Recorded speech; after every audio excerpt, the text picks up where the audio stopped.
Up jump the boogie, let me see you swerve. Spoken word goes in the circle, hip hop to spoken word.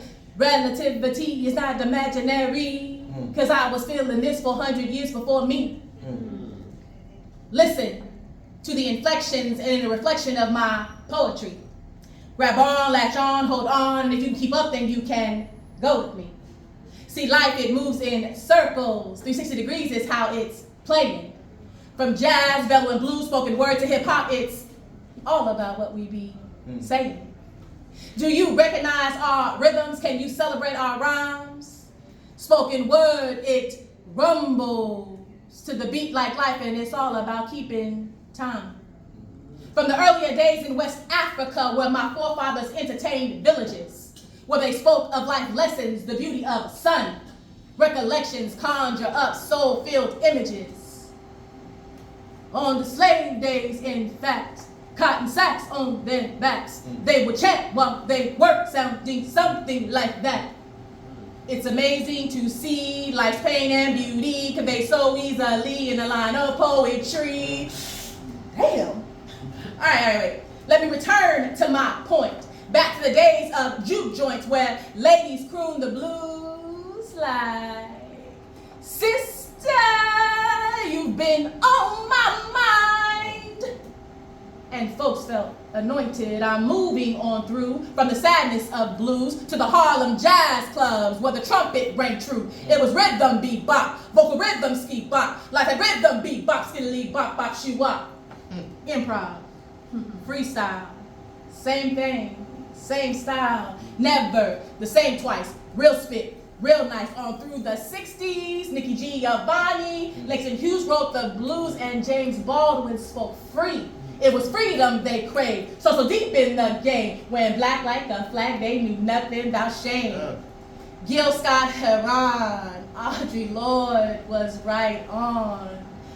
In Tozaki, Sean Gay made me feel like the bomb. They stepped to the mic. 79 was just right. Spoken word plus a beat equals rapper's delight.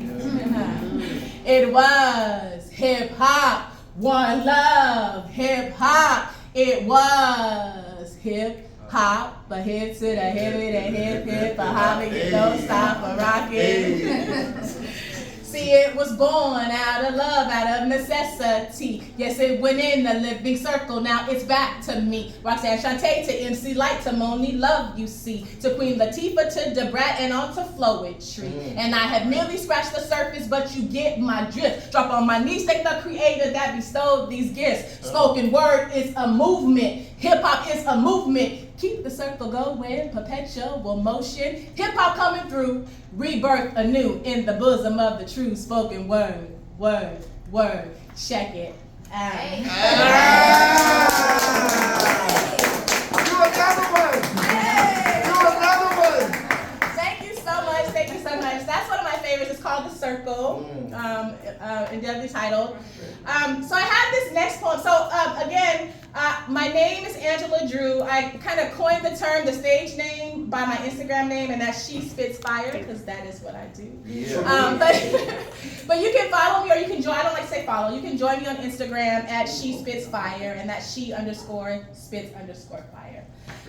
This next poem I'm gonna do, I have a disclaimer because you sure? Yeah. Okay. I did my due diligence. All right, okay. Thank you. All right. Actually, it's definitely art. It's very artistic expression at its max. But here we go. I need to ask y'all a question real quick. What is it? What's that? Have you ever been mind fucked? No, I won't. Yeah. Your medulla oblongata melted by metaphors and scintillating slow pores of intellect, intersecting your mind with your heart, causing inevitable erections in various other body parts. Have you had your thoughts eaten ass backwards? brain licked lasciviously as 8-letter words drip from mouth corners, causing oceanic monsoons in orifices that do not speak, but still have language. Ever been laid bare by a really good fucking poem? Alliterations perfectly pounding in places that pulsate, pushing you closer and closer to the point of no return, yet dangles you there, suspended in air, turned on and turned out by tongue trails of rhythm and rhyme, arguing premise with prose down the length of your spine so you can no longer find the resolve to resist because that mind is so damn sexy. Ever gotten some really good brain? I'm talking great matter that matters. Debated ideas and ideologies, history and philosophy talk for hours and hours about shit that really matters. You know, lit shit like literature and art and how we all play a part in moving the culture forward by keeping its history alive, because the one thing I can't stand is a motherfucker that only talks about other people. That part. I need to see what that mind do. Can you stay true to your beliefs, have the courage of your convictions, apply pressure, chestnut checkers? Do you enjoy your battle of wits with someone that's equally armed? Can you elevate the quality of your argument instead of elevating the volume of your voice? Control the cadence of the conversation with your confidence and candor. Have you experienced the firing frenzies of fantastic conversations? Discuss healing and evolution and growth and revolution.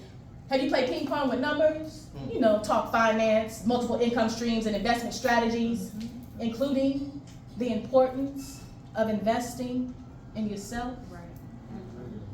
Ever been blown brain lobe to lobe, experience some really good frontal, where you hang on every word as tongue touches teeth, thoughts vibrate from beneath, producing an oratory salaciousness that makes you want to come closer, get closer, be closer, as intimacy transmorphs from neurons to nerve endings, nose and knees, now wide open, yo.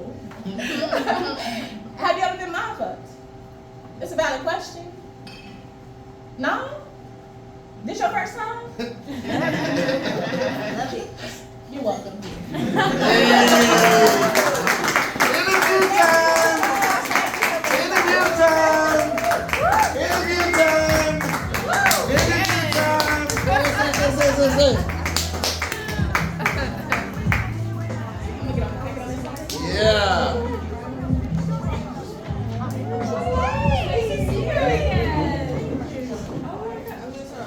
Okay, go ahead. Go right in. I want to know, so what do you hope this audience can get from your poetry? What's a message or a feeling that you want to convey in your work? So I think in my work, my main thing is I write because I feel that my message resonates with others, right? So I'm hoping that they see themselves in something of what I said. And a lot of times, I have a couple of poems that talk about, Black people, that talk about, celebrating ourselves, celebrating all of who we are, not dimming your light to fit in other people's boxes. So I'm hoping that, or my goal or my intent is for people to see themselves in my work, and for me to connect with others by sharing my story. Yeah.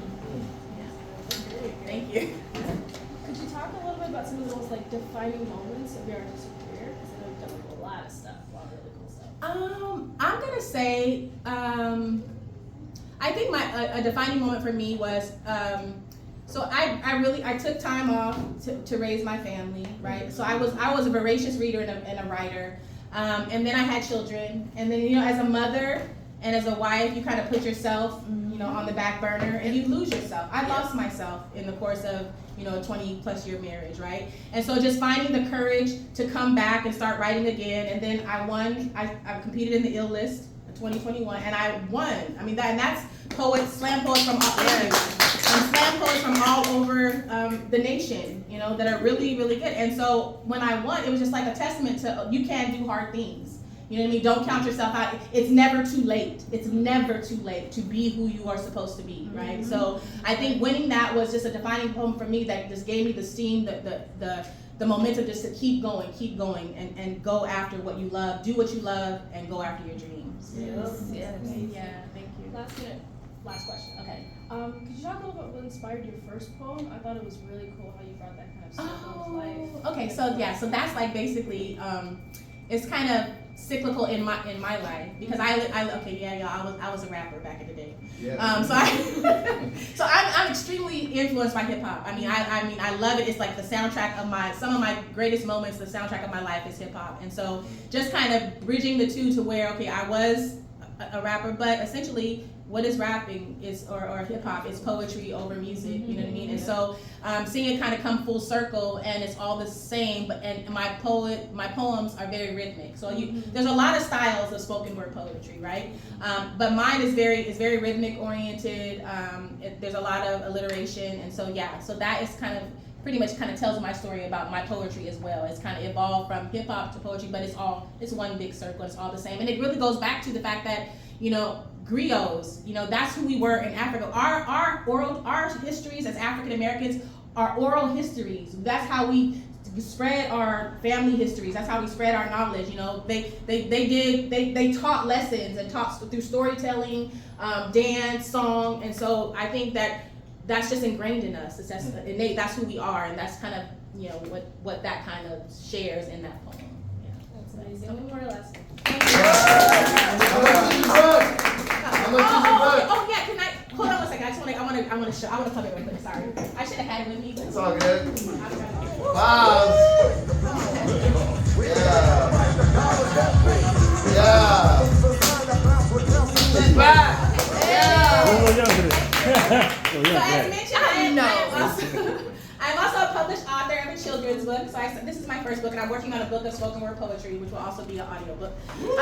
Thank you. But so this is really, it's a play on words. Elderberry Line is a play on words, and it talks about, it celebrates the majesty and beauty of our elders and all they bring to our lives. So it really talks about, honoring them, listening to their stories, what richness they bring, how we should go back and we maintain our family histories.